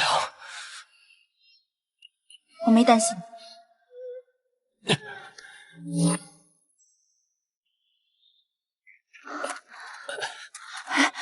楚墨，有人，有人！我就知道，每个村庄驿站都有军中的暗哨，你把这个交给驿站的人，他们知道该怎么做。出去以后，你第一件事想做什么？合理。楚墨，如今事情已经明了，你我再见，就是死敌了。终归还是回不到以前了。这个结局，你我心知肚明。好啊，我书桌的第2层抽屉里早就备好了和离书，你回去签字就好。看来你早已做好了准备，也算是顺了你心意。不过，我有一个要求：和离之后，立刻离境，一刻都不能耽搁。放心，我不会缠着你。我们身体的互换之术，我们都这么久没换回来，说不定早已失效了。如此最好。至此，我们就分道扬镳吧。再见时，我不会手软。昭儿，大胆的向前走吧。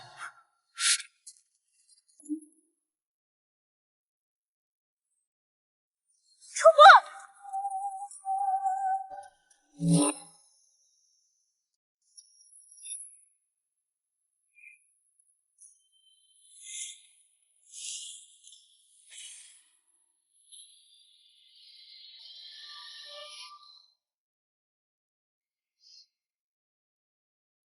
夫人，你可知是何人袭击将军？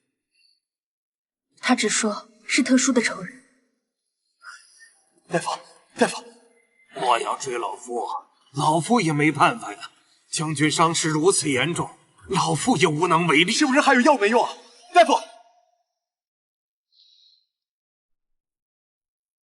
这都第18个了，全京城所有有名有姓的大夫都请过来了，都说没办法。一群庸医！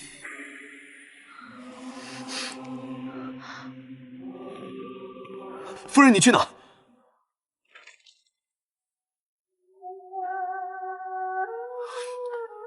夫人，你要签那个吗？将军曾经叮嘱过，如果夫人拿出这封和离书的话，就把这些给夫人，然后放你出府。你若想去找父兄，就找队人马护送你。楚母，这又算什么？打个巴掌给个甜枣吗？不是的，夫人。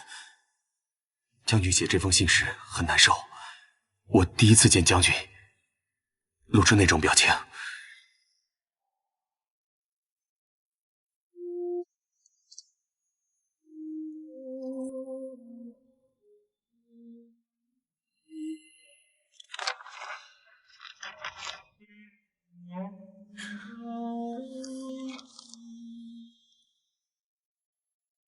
我推测，将军早就知道有人想加害他。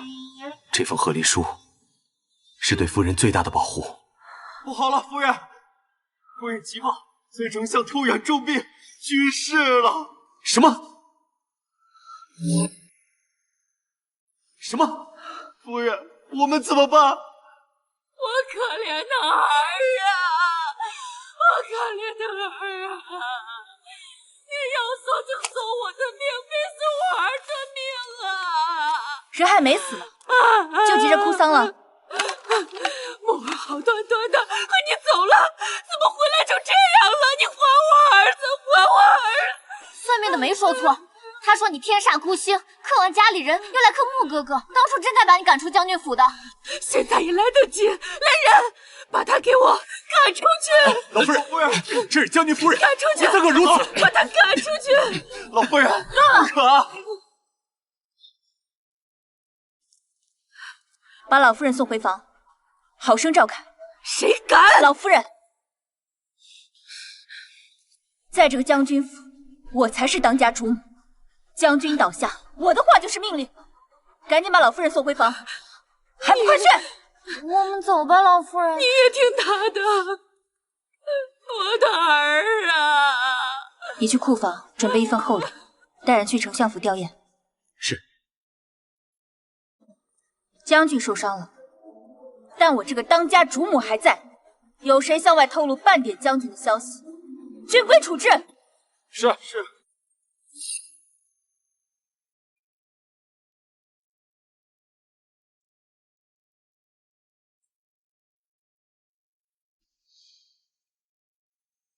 楚木，你我的账还未算清，你给我好好活着。大夫，如何？虽然用千年人参强行吊住了一口气，但这治标不治本呐。老夫也不确定将军是否还能醒来。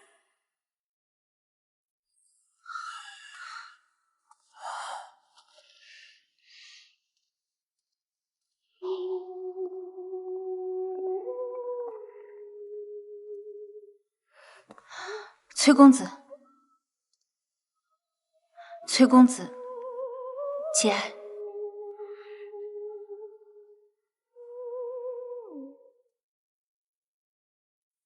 大夫还是束手无策吗？昭儿，跟我走吧。明日我父亲的官会出殡，我们可以随着队伍一起出京，再也不回来。崔公子，你为何突然？你我家中都突遭变故，况且你在将军府的日子本就不好过，不如趁此机会远离这个是非之地，重新开始生活吧。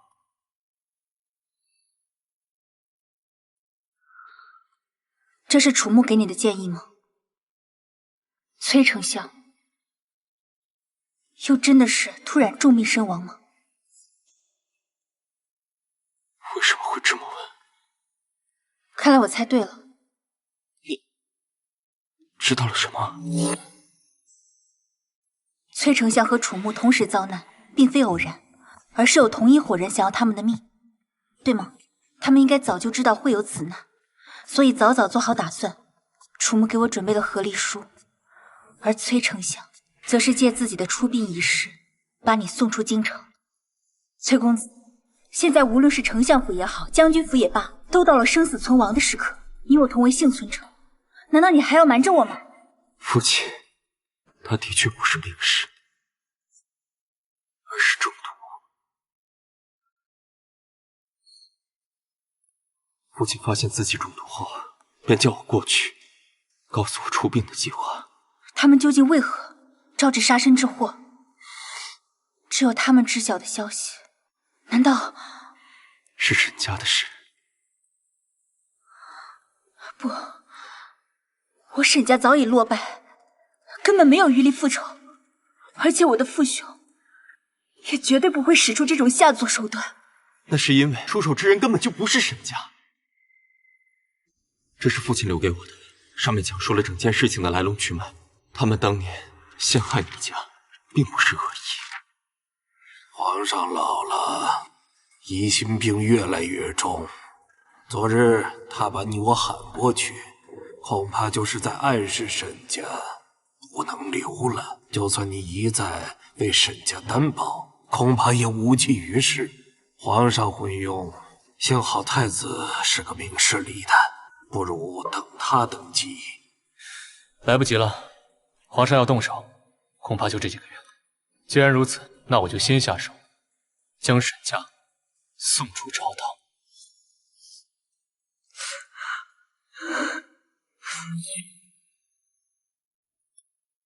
昭儿，你既知事情真相，京城已经不安全了，不如早日跟你离开京城吗？如今好不容易知道幕后真凶，你难道要就此放弃？放弃又能怎样？那可是天子啊！君要臣死，臣不得不死。我只知道人定胜天，他逼得我全族流放，此为一仇；他给楚木施行巫术，把我也拖下水，此为二仇。现在楚木被他害得重伤昏迷，此为三仇。这件事不做个了断，我不甘心。那你呢？崔丞相的死，你就能放弃了吗？怎么可能呢？可就你我二人，如同蚍蜉撼树，又能做些什么呢？至少比什么都不做好。这封信中写道，太子有仁慈之心，扶持他登基是最好的办法。你有没有办法见上太子一面，好核实信中所言？这倒不难。父亲病逝，皇上定会召我入京宽慰，以表仁慈。到时候我再去找机会面见太子。好，楚木重伤的消息瞒不了多久。要是皇上知道他如今的身体状况，肯定会抢夺兵权。必须想个办法稳定军心。只有掌握兵权，才有说话的权利。好，那我这就去准备。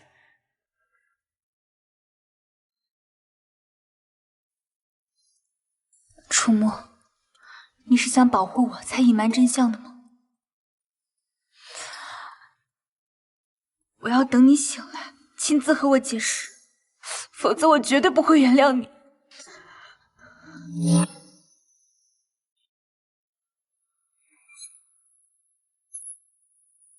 还未到休息的时辰，你们在干嘛？夫人，将军都多久没来军营了？可见我们练不练都无所谓。况且如今太平盛世，哪有需要我们的地方啊？是啊，真是。将军只是暂时被朝中之事绊住了脚，暂时不得空，并非认为练兵不重要。我来就是暂替将军，往后你们练一日，我便练一日。只有一点，我眼里揉不得沙子，往后再有懒散之人，军规处置。武烈，这还不赶紧列队！是，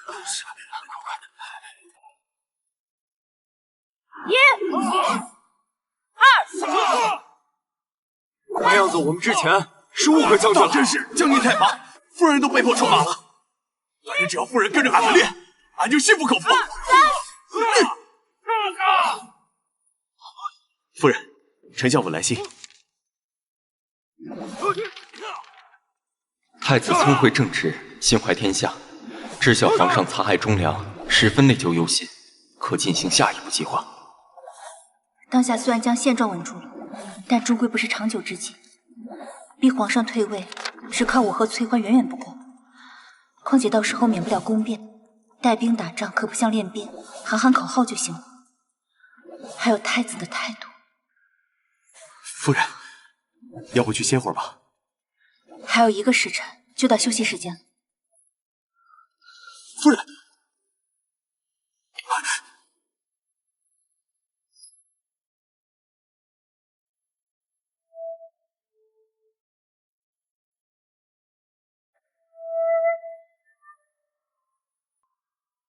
没事吧？你回来就好。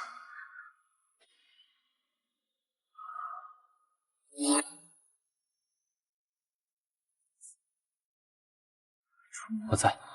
楚墨，楚墨，我在。你辛苦了，我回来了。你昏迷了好久好久，大夫都说你没希望了。我听到你喊我，所以醒过来了。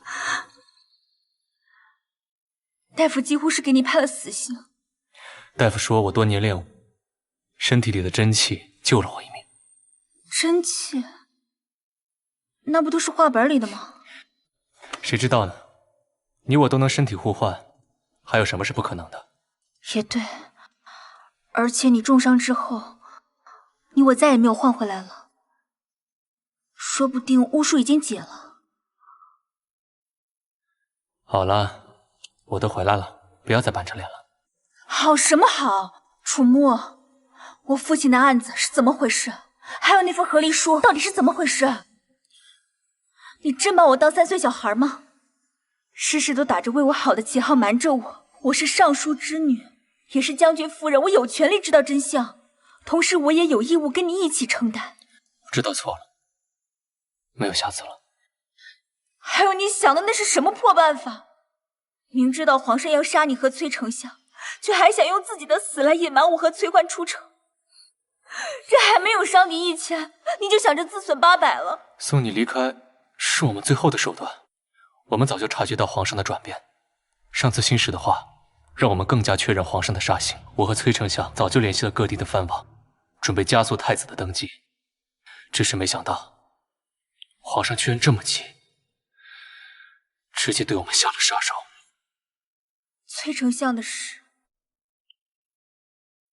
副将告诉我了，你这次死里逃生，皇上断然不会放过你，只怕下一波危险马上就要到了。所以我们更要提前下手，发起宫变。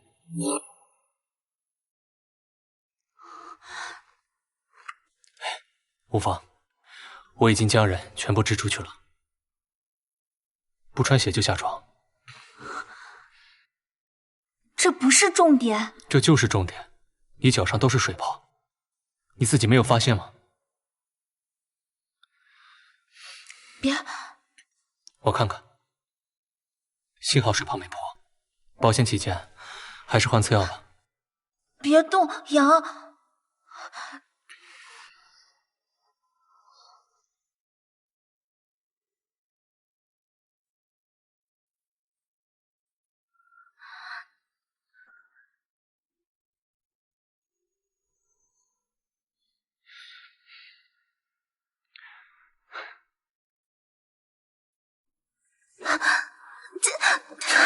楚木，你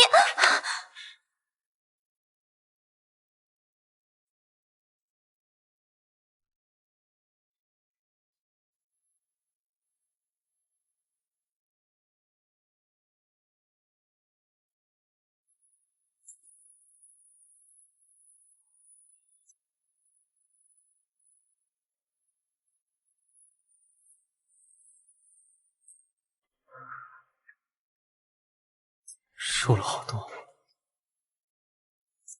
才没有，失恋结实了。你刚刚说的那件事，已经准备的七七八八了。我们也联系了各地藩王，他们不会出兵救驾。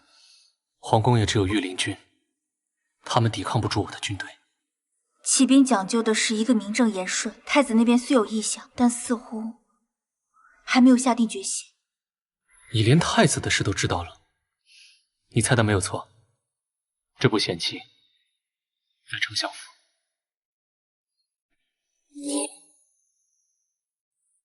那我去了。没想到你会同意。我昏迷时，是他将府内上上下下打理好，还能带兵练兵。昭儿从来不比我们弱，替手借口太多了。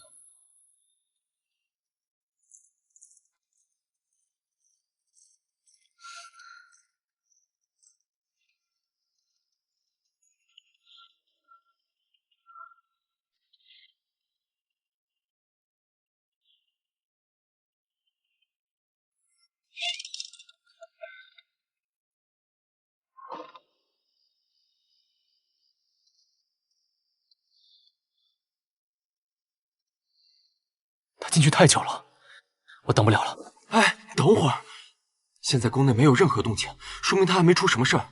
你硬闯，那不是打草惊蛇了吗？等出动静就晚了。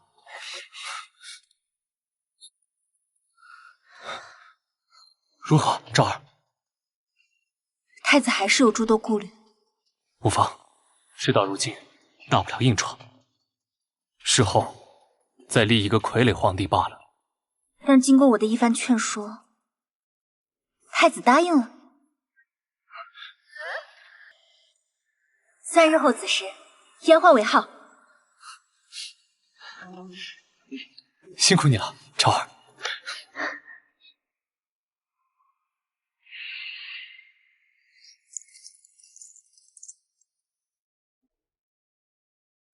就是今晚。等我回来。可是我怎么想都是不安心。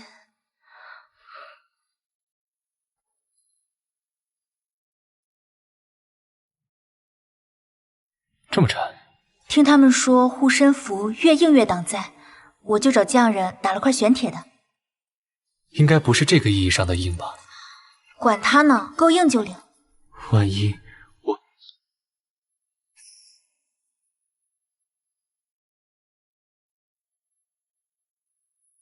不许说那些奇怪的话。我定平安回来。等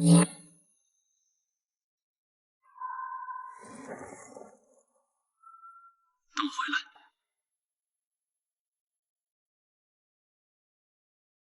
我没有武艺自保，去了只会添乱，让他分心。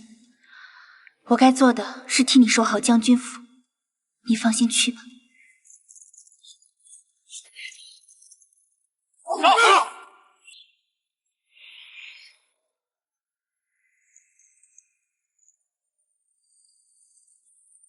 你们来了，朕知道你没死的时候就已经猜到了。以你睚眦必报的性格，定会有今天。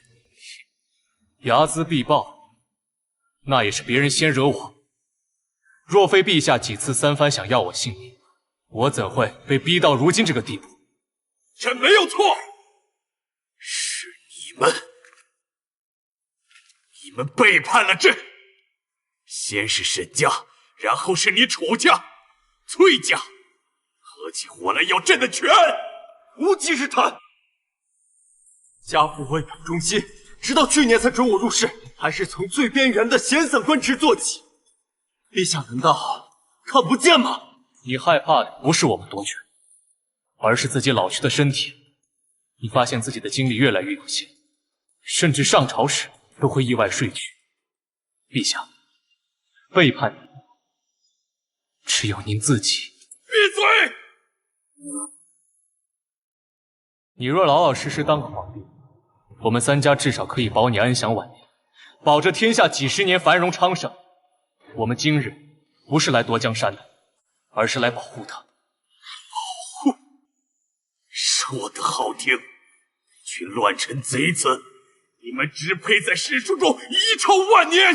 陛下，史书是由胜利者书写的，史书上只会写年老昏庸，自知无力接下这江山社稷，传位于当朝太子。写吧。你是不是以为掌握了皇宫就万无一失了？你莫不是忘了，家中还有一个你誓死保护的女人？苏公公应该是快到你府上了，你猜他会多久来和你见面？上旨到！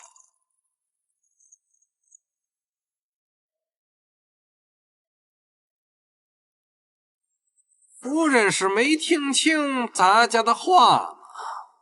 圣上有请。嘘，这夜黑风高的，别扰了清梦。咱家看你是敬酒不吃，偏要吃这罚酒。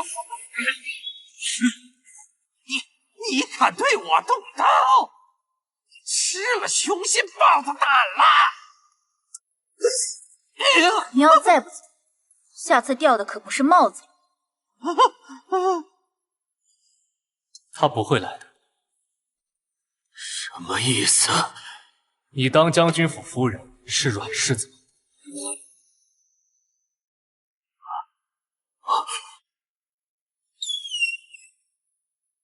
看来陛下的如意算盘落空了。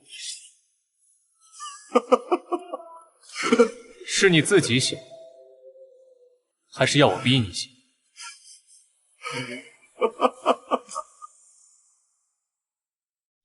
先押入柴房，仔细看守，等将军发落。是。走。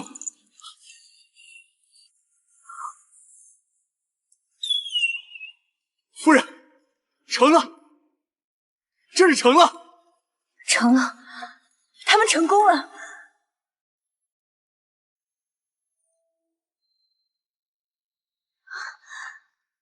回来了。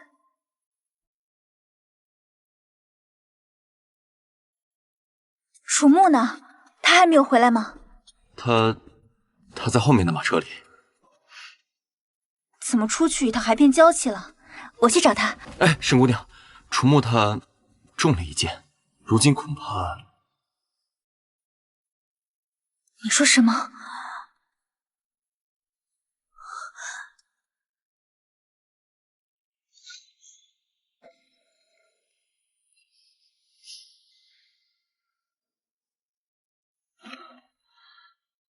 楚木，楚木，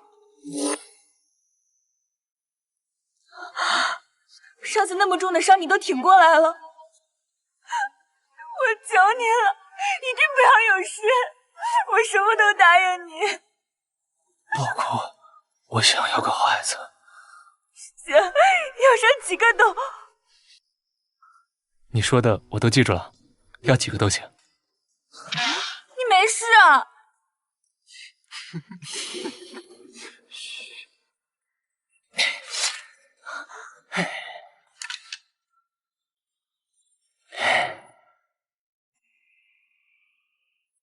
皇上想要我的命，但护身符挡住了剑，还真是越硬的护身符越好啊！幸亏听了夫人的。楚母，你有病啊！你在这装晕？我没装啊。虽然说护身符挡住了剑，但是巨大的冲击力还是撞伤了我的胸口，堵出了一口气，这才晕了过去。当真？你能醒得这么恰好？不信你摸摸看，还肿着呢。谁要摸你？又不是没摸过我。将军、夫人，我们马上就回府了，有事儿我们回去说吧。知道了。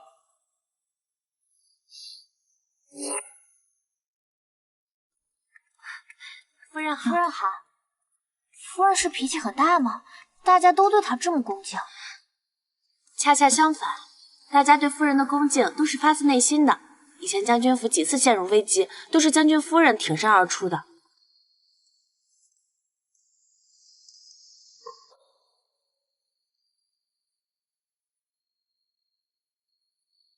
夫人，今日便是他离府的日子。将军说怕您见他心生烦闷，就不让他到处请安辞别了，自己悄悄离开便是了。他的孩子已经打了，他最后承认那孩子不是将军的，估计是谁的，他也说不清楚。还怕老夫人差点气疯，逼着他打掉。老夫人还责令账房，不准给他支钱，就让他这么离开吧。你还是带点钱安抚下，毕竟她是将军战友的妹妹，而且如果她出去抹黑将军府，对将军府的名声也不好。还是夫人想得周到。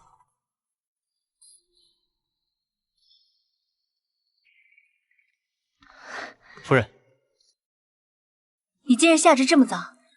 新皇下了圣旨，为沈家平反，你的父兄已经在回来的路上了。真的吗？太好了！还有一件事，不要同你说。什么？我辞官了。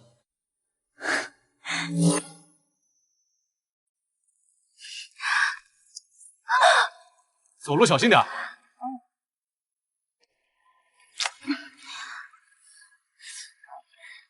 不怕不怕，他不是坏人。对不起，姐姐，我没有把你装坏吧？哪有那么严重啊？只不过走路不看路真的很危险，下次要注意啊。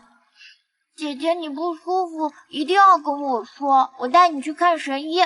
你还认识神医呢？你知道那个楚将军吗？就是那个无败神话。楚将军啊，姐姐当然认识了。其实楚将军是不举，都是那个神医治好的。你这小孩！姐姐，你有不舒服一定要来找我哟。神招！我怎么知道？当时开了一点小小的玩笑，就传到这儿来了。那我就亲自证明一下，我到底举不举？不用，我知道，我知道。